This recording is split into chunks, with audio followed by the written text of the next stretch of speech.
अस्सलाम वालेकुम and hello everyone, welcome again to my channel gossip and kitchen routine. I hope आप सभी अच्छे से होंगे और खैर के साथ अपना रमज़ान भी गुजार रहे होंगे। माशाल्लाह से आखिरी इशरा चल रहा है और जो है ना बस रोज़े इस दफ़ा इतनी जल्दी जल्दी से गुजर गए हैं ना, बिल्कुल भी पता नहीं चला। तो मेरा तो दिल चाह रहा था कि इस दफ़ा ना पूरे 30 रोज़े हों। जैसे जैसे कहते हैं ना, इंसान में चोर होता जाता है और उसको चीज़ों के फ़ायदे का पता चलता जाता है, तो उसी तरह वो ख्वाहिश करता है कि वो चीज़ उसको ज़्यादा मिले। तो बस इस दफ़ा ना मेरा भी दिल चाह रहा था कि ना इस दफ़ा 30 रोज़े हो जाएं, लेकिन ज़्यादातर सुनने में यही आ रहा है कि ना 29 रोज़े होंगे। खैर जी, अभी मॉर्निंग का टाइम हो गया था और मैं जो ना बच्चों को स्कूल भेजने के बाद सो गई थी। और आजकल मेरी रूटीन है ना बस इसी तरह जा रही है। बच्चों को स्कूल भेजने के बाद ना मैं कोई इतनी ज़्यादा लेज़ी हो जाती हूँ ना, हालांकि मुझे नींद बिल्कुल नहीं आ रही होती है। बट पता नहीं मुझे क्यों आजकल इतने ज़्यादा सुस्ती के दौरे पड़ रहे हैं ना। जैसे ही मेरे बच्चे स्कूल जाते हैं ना, मैं इतनी ज़्यादा सुस्त हो जाती हूँ ना, मेरा दिल ही नहीं करता कोई काम करने को। मुझे बेड ही चाहिए होता है, चाहे मुझे नींद आए या ना आए, लेकिन मैंने ना अपना 2-2.5 घंटे ज़रूर वेस्ट करने होते हैं। और मैंने करवटें, वो कहते हैं ना, पासे पलटते रहना, बस इधर उधर मुँह करके लेटे रहना है, लेकिन नींद आती नहीं है। लेकिन बस वो लेज़ीपन की वजह से मैं कुछ भी नहीं करती हूँ आजकल ना, उठ के सुबह के टाइम। तो अभी मैं जल्दी जल्दी से उठी थी। मैंने कहा बच्चे इससे पहले स्कूल से आ जाएं, और फिर आके उन्होंने मेरा सर खाना है कि मामा आपने ये काम नहीं किया, घर गंदा पड़ा हुआ है। मुझसे ज़्यादा बच्चे मुझे सफाई की तलकीन करते रहते हैं। करना उन्होंने कुछ होता नहीं है, लेकिन जो है ना मुझे उन्होंने एक्टिव रखना होता है कि आप जो है ना घर साफ़ करके बैठा करें हमारे आने से पहले ना। तो यह मैं बस फटाफट अपने कामों में शुरू हो गई और मैंने जल्दी से बाहर मशीन में कपड़े लोड किए। और कपड़े लोड करने के बाद ना मैं जल्दी से आ गई सारा किचन का खलारा समेटने। किचन इतना गंदा हुआ था ना। सुबह आजकल मैं सहरी के टाइम बर्तन नहीं वॉश करती। मैं कहती चलो उठ के एक ही दफ़ा दिखी जाएगी, क्या है, काम काम काम काम ही तो करना है। फिर तो चलो अब लेट जाएं, फिर उसके बाद देखूंगी क्या काम करना है।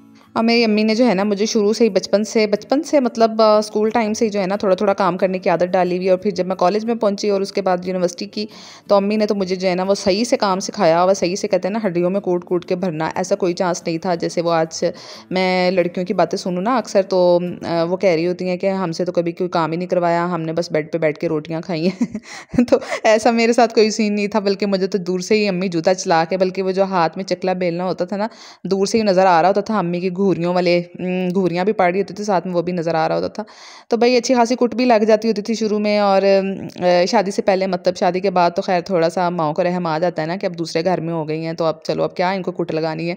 तो ऐसा कोई सीन नहीं था। हालांकि मैं अकेली अकेली थी, तो अकेली अकेली के ना मैंने सुना है लोगों से, फील कभी नहीं किया ना। शुरू में सुना था कि बड़े नखरे होते हैं ना, माएँ काम नहीं करवाती हैं और इन ऐसी लड़कियों को काम नहीं आता होता जो घर में अकेली बहन होती है भाइयों की। लेकिन भाई मेरे साथ ऐसा कोई सीन नहीं था। मैंने तो बड़े काम किए हैं और फिर अल्हम्दुलिल्लाह अल्हम्दुलिल्लाह जो है ना आगे सोरे भी मैनू ओहो जे मिले कि मेरे को उन्होंने सही तरह काम करवाए। मतलब ऐसा वहाँ पे भी कोई सीन नहीं था मेरे ससुराल में कि वो मुझे कह के चलो अकेली है यार, इसको क्या काम आता हो ना, बैठ जाए। ऐसा कोई कुछ भी नहीं था। और मैंने ससुराल में भी जाके अच्छा खासा काम किया।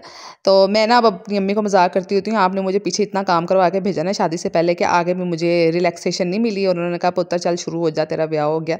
और मैं आपको मज़े की बात बताती हूँ, पता है क्या, अक्सर हम हमारे यानी सोसाइटी में मशहूर होता है ना कि एक एक जो बहन होती है ना कि उसको इतने ज़्यादा काम नहीं करने पड़ते हैं, इतने ज़्यादा मतलब उसको काम आते ही नहीं होते हैं, या फिर उसके बड़े नखरे होते हैं। ऐसा कुछ भी नहीं होता। बल्कि मैंने तो ऐसा एक्सपीरियंस किया है अपनी लाइफ में कि भाई जो 3-4 या 2-3 बहनें होती हैं ना, उनके ज़्यादा नखरे होते हैं। वो ज़्यादा कह रही होती है कि हमने तो कभी पानी का ग्लास भी नहीं पकड़ के पिया, हमने तो कभी ये भी नहीं किया, वो भी नहीं किया। तो मैंने तो ऐसा ही देखा। आप लोग मुझे बताइएगा कमेंट में कैसा आप लोगों ने फ़ील किया है। तो खैर शुरू से शादी से पहले भी काफ़ी सारे काम करवाती रही मम्मी के साथ, और शादी के बाद भी अल्हम्दुलिल्लाह मैंने बड़े काम किए। और मैं अब आपको सच बताऊँ, अब तो मैं इतने ज़्यादा काम कर के ना इतनी ज़्यादा आदी हो गई हूँ ना, अब तो मेरे शौहर भी मुझे ज़बरदस्ती बिठाएंगे ना कि छोड़ो घर साफ़ है, आज इसकी जान छोड़ दो। लेकिन ना मैं जो हूँ सारे घर को पकड़ के लगी रहती हूँ, कहीं ना कहीं से कोई ना कोई काम मैं निकाल ही लेती हूँ। तो बस मुझे अब ना वो चैन ही नहीं है। मुझे घर गंदा कहीं से भी हो ना देख के चैन ही नहीं आता।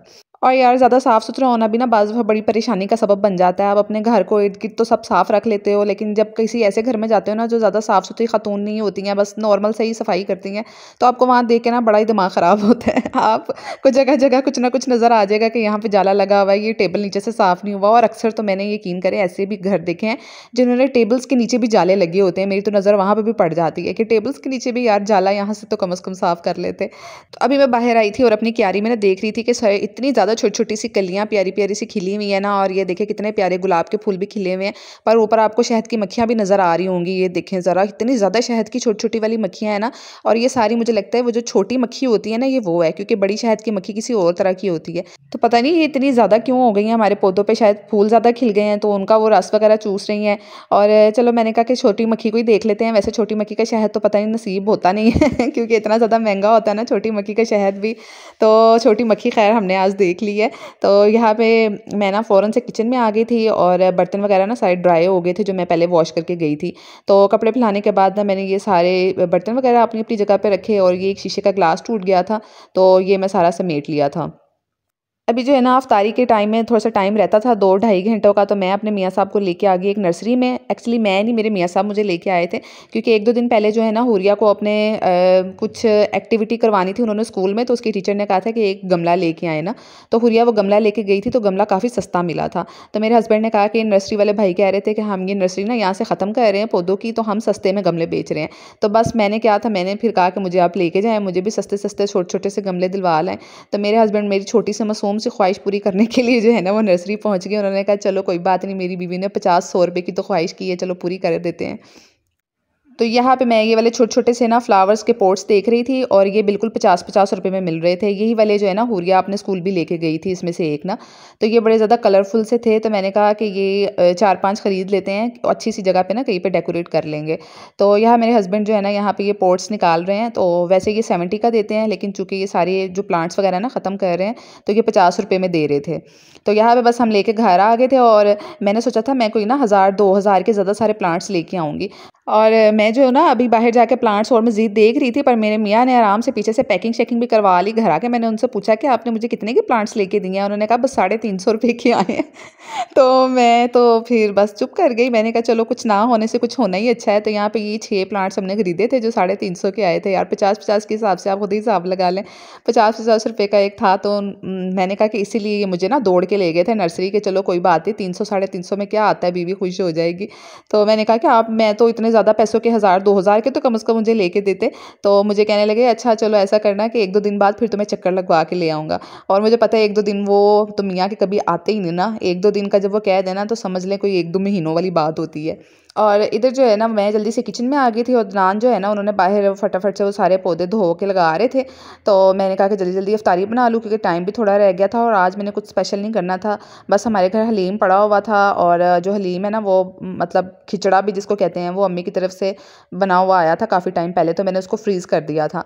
तो फ्रीज़ किया हो ना तो काफ़ी टाइम निकाल जाता है। तो आज बस मैं उसी के साथ जो है ना बॉयल्ड राइस बनाने लगी थी, और साथ में जो है ना मैं ये मतलब ये इसको क्या कहते हैं, मेरे ज़हन से नाम निकल गया है। तो मैंने आप लोगों के साथ इसकी रेसिपी भी ना शॉर्ट्स के अंदर सारी शेयर की है। तो पोटैटो ट्विस्टर मेरे ज़हन में नाम आ गया। तो ये वाले जो है ना मैंने बनाए थे। तो बस ये वाले मैंने बस बनाए थे कि बच्चों को बड़े पसंद आते हैं। एक तो आलू भी थोड़े से सस्ते ही हैं और सिंपल सिंपल बन जाते हैं, बस आलू की शेप थोड़ी सी चेंज होती है और बच्चे बहुत इंजॉय करते हैं इसको खा के। तो यह मैंने थोड़ा सा कॉर्नफ्लोर ले लिया था, उसके अंदर थोड़ा सा नमक मैंने डाल लिया था, और साथ में थोड़े सा ना चिली फ्लेक्स डाल दिए थे। तो इसकी मैंने कोटिंग करने के बाद इनको अच्छे से ऑयल के अंदर ना फ्राई कर लिया था। तो बस साथ में मैंने हल्का सा प्याज को लगाना था, ब्राउन करना था, और उसके अंदर हलीम सारा डाल के ना गरम कर लेना था। तो हलीम देखे काफ़ी सारा फ्रीज़ हुआ हुआ था, और अभी डालते हुए ना मेरे हाथ के ऊपर इतनी ज़बरदस्त छींटे पड़ी ना ऑयल की। तो यहाँ पे मैंने इसको बस ढाँप के रख दिया है ताकि ये अच्छे से अंदर ना खुद ही पक के मेल्ट हो जाए। तो यहाँ पे हमारे पोटैटो ट्विस्टर भी रेडी हो गए थे, जिसके ऊपर मैंने चाट मसाला छिड़का, और मैं मेयोनीज़ और ना केचप डाल लूँगी। तो बस यहीं पे हम अपने व्लॉग को ख़त्म करते हैं। और यार सब्सक्राइब कर दिया करो, इतने लोग देख रहे होते हो, ना सब्सक्राइब करते हो ना लाइक करते हो, क्या जाता है तुम लोगों का है। कर दिया करो सब्सक्राइब भी और लाइक भी तो आई होप आपने व्लॉग एंजॉय किया होगा। नेक्स्ट व्लॉग में आप लोग के साथ में मिलूँगी, तब तक के लिए अल्लाह हाफिज़।